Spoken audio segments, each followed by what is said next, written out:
Guys, I'm DW. I have won 3 majors in CSGO, and this is Thorin's YouTube channel. FNATIC's 6-tournament streak of titles won from late 2015 through to early 2016, coming in just before the MLG Columbus Major, is so incredibly overrated. People, first of all, often cite this as part of the FNATIC era. It isn't. The FNATIC era had already ended previously when Pronax left the team. This is a different 5-man lineup. People talk about them dominating those tournaments because they won every single one of the tournaments. They didn't. They often lost maps. They even lost series. They looked very shaky even in some of the tournament wins. People talk about this. On an upside, one thing I will say that is unique, that does hold up, is the feat itself of winning 6 tournaments. This is something that only NIP in the early days of CSGO had managed. Actually, even the previous FNATIC that did have the era didn't manage it. Envious didn't manage it. TSM didn't manage it when they were on top. Very Games, when they were the best, didn't manage it. No one else had managed it. That's the one part of the feat that does hold up as legit, even though when we talk about the context of some of the tournaments, some of these teams also weren't playing tournaments as poor as this. They came out of a very competitive era to do this, where you had, at the very end, just before this lineup came along, you had a real 4-team battle for all the titles. You had FNATIC and Envious and TSM and Virtus.pro, all swapping titles, all dangerous, all depending on who matched up with who, where in the bracket as to who would win the tournament. So coming out of that context and then winning 6 in a row, yes, now we can see how the narrative's starting to get built. But when you put the context of each tournament and who they played and what the games were like into perspective, it becomes a lot less spectacular, and you, quite frankly, don't look at it as a dominant period of time beyond winning all the tournaments.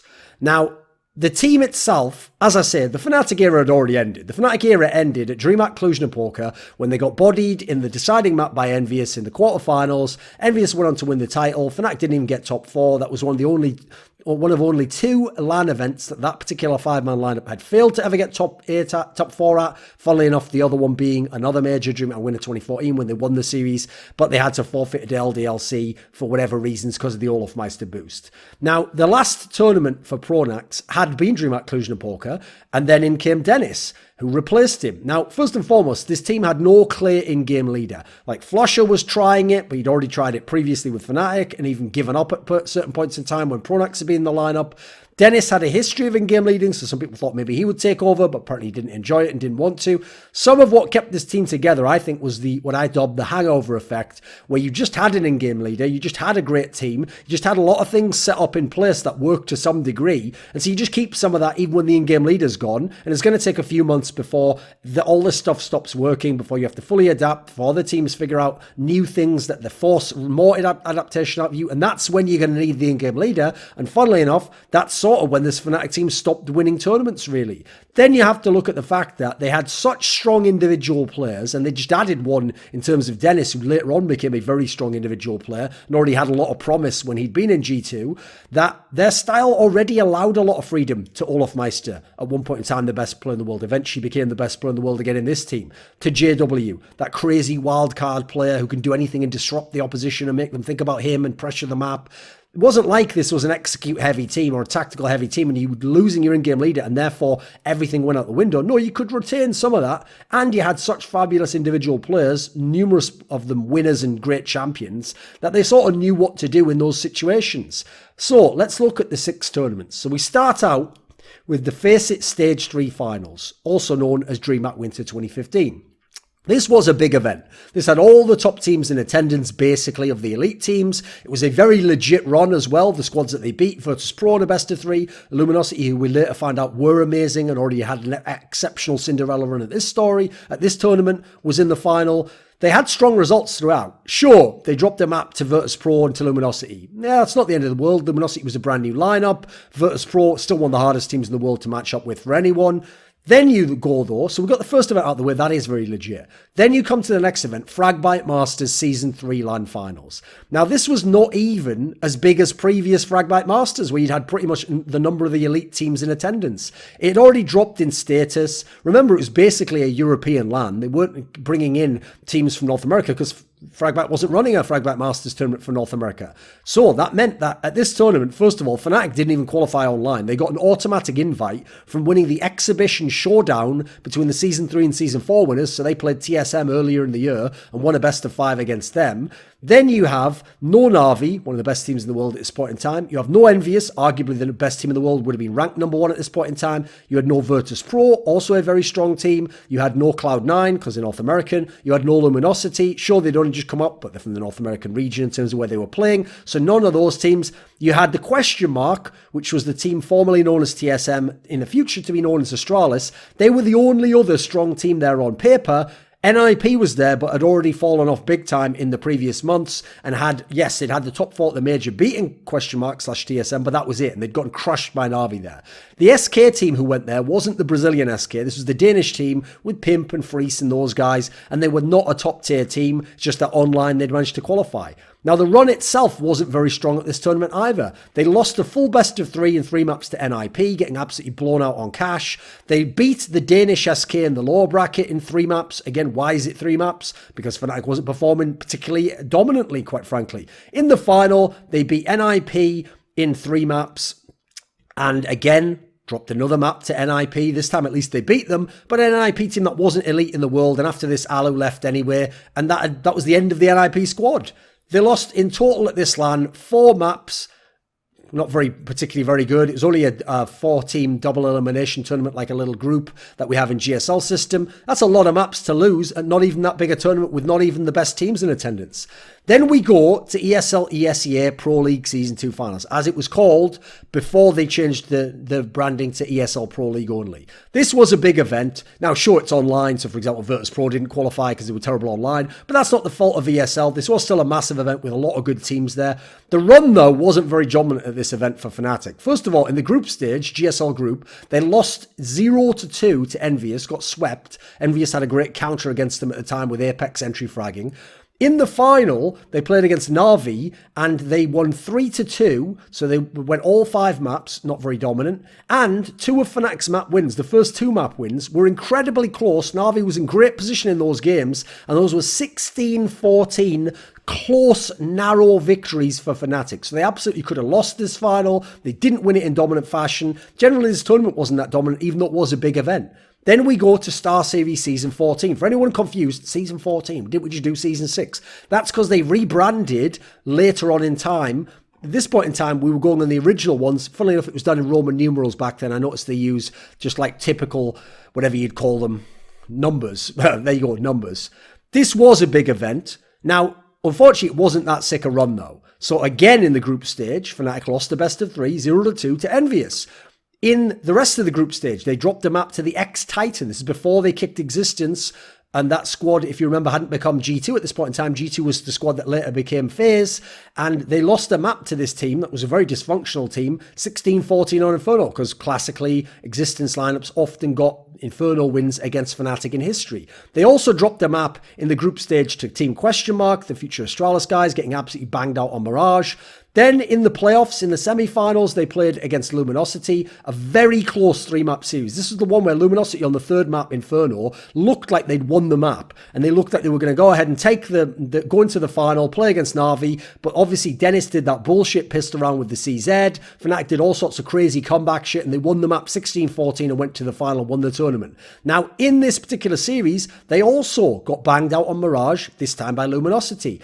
In this one LAN alone, FNATIC literally got beaten on Mirage 3 times without getting double-digit rounds themselves. This was not dominant stuff. But in the final, they were very dominant against Na'Vi. Looked like Na'Vi largely choked. Only Guardian really showed up. The team played terribly. Na'Vi famously had a mental block against FNATIC and had never beaten FNATIC in a best of 3 on LAN at this point in time, and wouldn't until they got Simple later the next year. So generally, not a very dominant run at this tournament, even though it was a big tournament. Then you go to the ESL Expo, Barcelona. Now, the Expo alone should tell you, if we're doing this at a big exposition, is it really a big legit tournament? In this case, no. It wasn't even close to a big LAN tournament. This was an exhibition tournament. It's the one where you used that format where like fans decided what the map is or something, and then like players could make alliances and then pick who played each other out of the next matches. So as a result, it wasn't a top tournament format.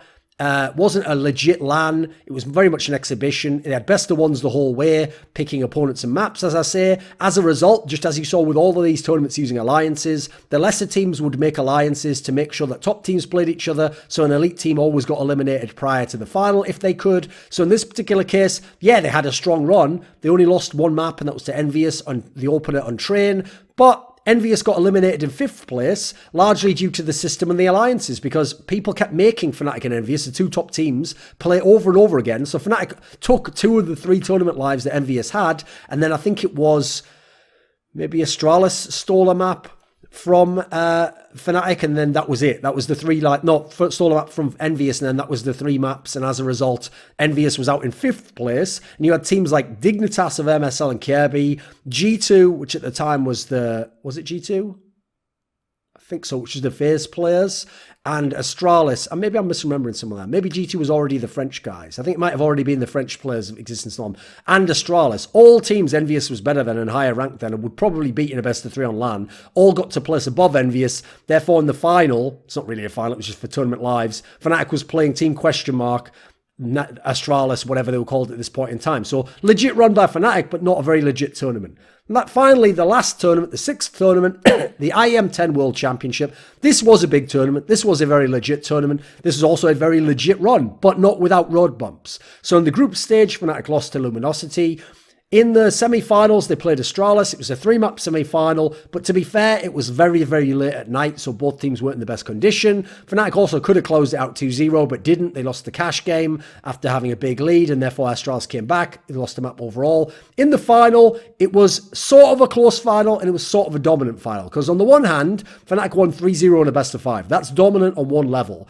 Then they also won on some of the picks of the guys from Luminosity. Luminosity's best maps were Overpass, Inferno at the time. These are 2 maps which FNATIC won in overtime. That's pretty dominant to win your opponent's map picks. But they were still 2 overtime games. You had also lost a game earlier to Luminosity. You had also lost a game earlier on Astralis. So sure, in the nature of a best of 5, it's dominant, but also it had elements that weren't that dominant overall. So there was some dominance at this event, but nothing like crazy like FNATIC, like Astralis has done this year, winning events without losing a map, or just only losing 1 map, or blowing everyone out 16-7 on every map. So the thing is, not all these tournaments were legit. You had 3 $250,000 tournaments. Yes, great. You had 1 big $200,000 tournament. Pretty good, Star Series. You had 1 exhibition tournament, Barcelona, probably shouldn't even be considered at all when we're talking about all-time great streaks and runs. And you had 1 smaller, European-only, online predicated league final, which was Fragbite Masters Season 5. So the dominance just wasn't there. They had 0 tournaments that they won without losing a map or a series. They lost 3 full best-of-3 series on LAN in this 6-tournament run. They lost 2 maps at FACEIT Stage 3, 4 maps at FACEIT Fragbite Masters Season 5, 4 maps at ESL Pro League Season 2, 1 map at Barcelona, and 2 maps at IEM. So let's just add that up quickly. That's 13 maps FNATIC lost in these 6 LANs. So they averaged more than 2 maps lost per LAN. There was plenty of overtime and close games, even in games they did win, and times that they lost, on some of them they got absolutely blown out by the opposition, and not even always the absolute best opposition. Then you add in the eye test. The eye test doesn't match up with this being dominant. They relied heavily on Olafmeister, not just for fragging, but for complete influence over the game, being godlike on cash, having a fantastic ability to play to CT side on Mirage, being insane on T side of Train. Obviously, Cobblestone, they used to have him go out the platform all the time. Plateau. This is a guy who had insane individual impact on the game and still was doing so at this point in time. Then they had a poor tactical approach, which showed in the game. It was just individually making plays and team play that got them a lot of these wins. They didn't have a good in-game leader. They didn't have a good tactical approach. And this was at a time when you had teams like Luminosity, like Na'Vi, showing us amazing tactical and strategical fundamental Counter-Strike, quite frankly. Then you've got to add in, this is why teams so often, and analysts, picked against FNATIC in many of these occasions. Almost everyone picked against them, for example, against Na'Vi in the final of Star Series. Everything on paper said that Na'Vi should win the match. But FNATIC was able to do just FNATIC things. They had all the crazy individual players. They had some lucky bullshit players at times, which saved their asses. Dennis, at this point in time, early on in the run, wasn't even doing much individually. Mainly, he just dominated the pistols and the odd low econ round. And in terms of fragging, he wasn't even needed at times. So the dominance generally just wasn't there. Then you add in, yes, they were playing very strong teams, Luminosity, FNATIC, Virtus.pro, but they were besting them pretty narrowly. They weren't blowing any of these guys out. They weren't clearly far ahead. They were winning the titles, and that counts, but it doesn't count for everything. And so this 6-tournament span is really overrated. This video was kindly supported by Andreas, Snazore, Westerlund, Dean Tanglis, Gardner Wilson, Landon Thompson, NateDOhDoubleG, Kyla Harris, Travis Greb, James Harding, Daniel Yordanov, VeXii, Robert Baxter, and a special thanks goes out as always to Jerky's Minion. Do you want to suggest a topic or a guest for my content? Would you like to ask me a question in my monthly AMA? Would you fancy a few teasers for what's coming up in my content? How about taking part in an esports discussion with me? We'll put your money where your mouth is and join the Scrilluminati today at the Patreon link in the description box below.